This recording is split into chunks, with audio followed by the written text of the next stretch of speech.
दोपहर के 2 बज रहे थे। घर का दरवाज़ा खुला हुआ ही था। मानसी हाल में बैठकर खाना खा रही थी। अभी पहला निवाला मुंह में लिया ही था कि घर के बाकी सदस्य चेहरे पर उदासी लिए घर में घुसे। मानसी ने अपना खाना जारी ही रखा।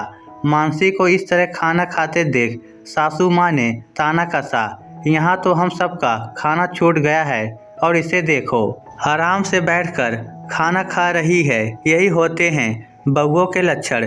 मानसी ने उनकी बात को सुना अनसुना किया और अपने खाने पर ही फोकस रखा। सासू माँ ने हाथ नचाते हुए कहा, यहाँ कर्जा उतारने के चक्कर में मेरे और छोटी बहू के सारे गहने बिक गए। हमारी जान मुँह को आ रही है और इसे देखो, कोई फर्क ही नहीं पड़ा। खाने में देखो, हलवा पूरी खा रही है। पहली बात तो यह कि इस घर में होता क्या है मुझे नहीं पता।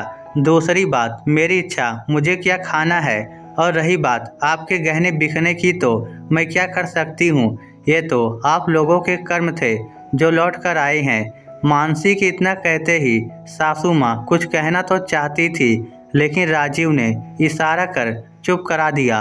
मानसी खाना खाकर अपने बर्तन रसोई में रखने गई। उसके बाद सीधे अपने कमरे में और वहां जाकर पलंग पर लेट गई। पलंग पर लेटे ही पिछली बातें उसके दिमाग में घूमने लगी। उस दिन सुबह से मानसी इधर से उधर दौड़े जा रही थी। राजीव भी अभी तक घर नहीं पहुंचे थे। मानसी बिल्कुल परेशान हो चुकी थी, लेकिन घर में किसी को भी इस बात से कोई लेना देना नहीं था।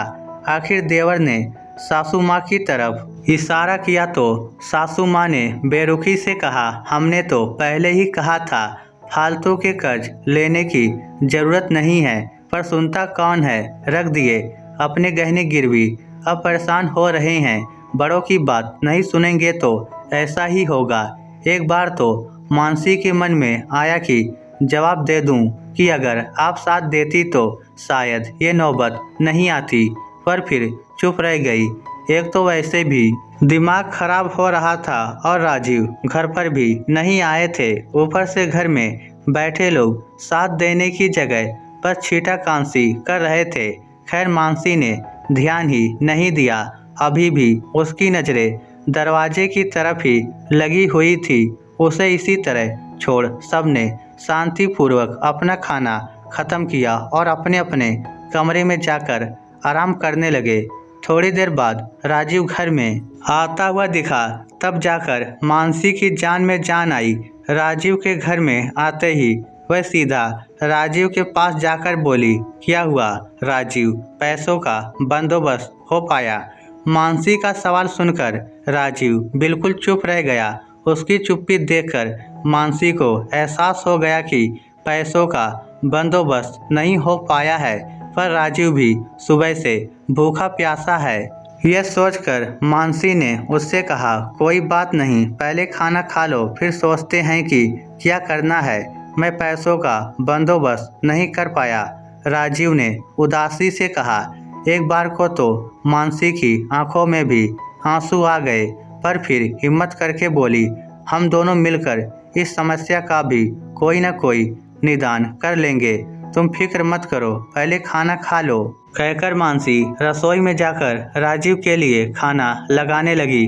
खाना लगाते लगाते उसकी आंखों में आंसू आ गए।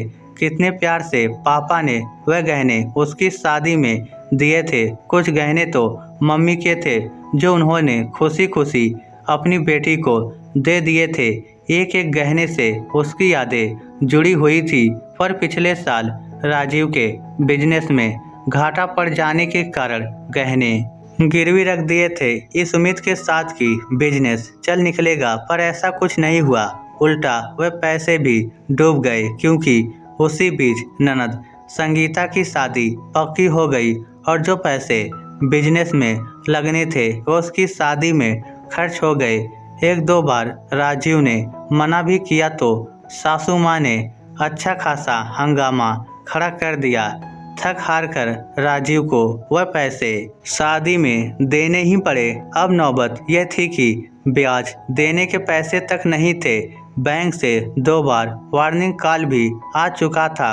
कुछ समझ नहीं आ रहा था कि आखिर क्या करे।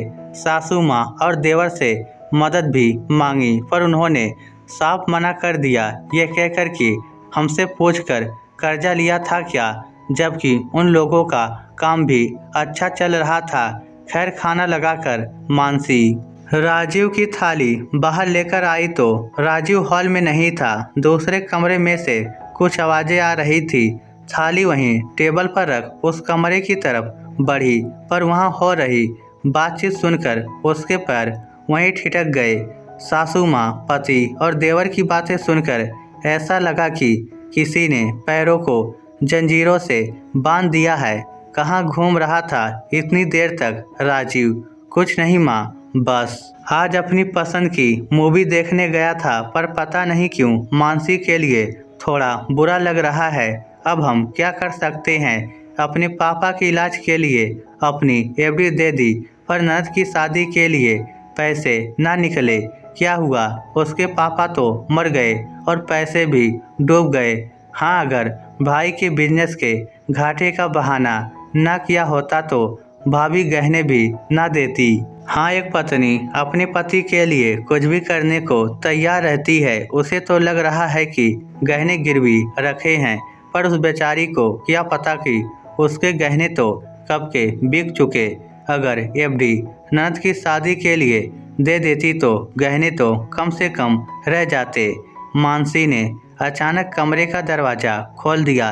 एक पल के लिए तो सबकी बोलती बंद हो गई। थोड़ी देर पहले जिन आंखों में नीर भरा हुआ था अब उनसे अंगारे बरस रहे थे। कमरे में पहुंचकर सबसे पहले राजीव के गाल पर थप्पड़ रसीद किया। तुम पति हो मेरे, बोलते ही शर्मा रही है। मेरे अपनेपन और प्यार का यह सिला दिया तुमने। मेरी भावनाओं का इस तरह अपमान किया तुमने। बस कर बहू, तेरी हिम्मत कैसे हुई राजीव पर हाथ उठाने की? अभी घर से धक्के मार कर निकाल दूंगी तुझे। बाप तो रहा नहीं, भाई भाभी भी देखते हैं कितनी जगह देंगे तुझे तेरे मायके में। चुप कर बुढ़िया, तेरी हिम्मत कैसे हुई मुझे बहू कहने की? मानसी के मुंह से इस तरह की भाषा सुनकर सब चौंक गए। ये कैसे बात कर रही हो तुम?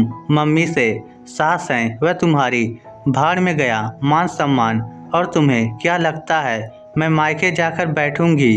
कभी सोच मत लेना इसी घर में रहूंगी और तुम्हारा सुख चैन बर्बाद करूंगी। हाँ, देखती हूँ कैसे रहती है घर में। अब तो तेरा दाना पानी उड़ गया इस घर से।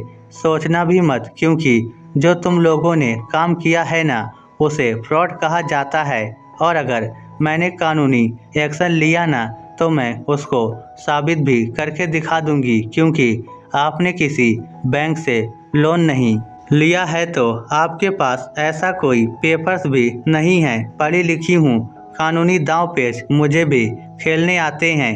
इसके अलावा पूरे समाज में थू-थू होगी वह अलग, मुझे फर्क नहीं पड़ेगा, क्योंकि बेशर्म लोगों के घर में रहना तो बेशर्म बनना ही पड़ेगा। वहाँ से मानसी सीधे पुलिस थाने गई और सबसे पहले उसने पुलिस थाने में लिखवाया कि अगर मुझे कुछ भी होता है तो उसके लिए जिम्मेदार मेरे ससुराल वाले होंगे। आज भी मानसी उसी घर में रहती है। उन लोगों की नाक के नीचे पूरा परिवार एकजुट है, पर वह अकेली। पर अब वह हर वह चीज़ करती है जो उसे पसंद है। इस स्टोरी को लेकर आपकी क्या राय है? नीचे कमेंट करके हमें ज़रूर बताइएगा। धन्यवाद।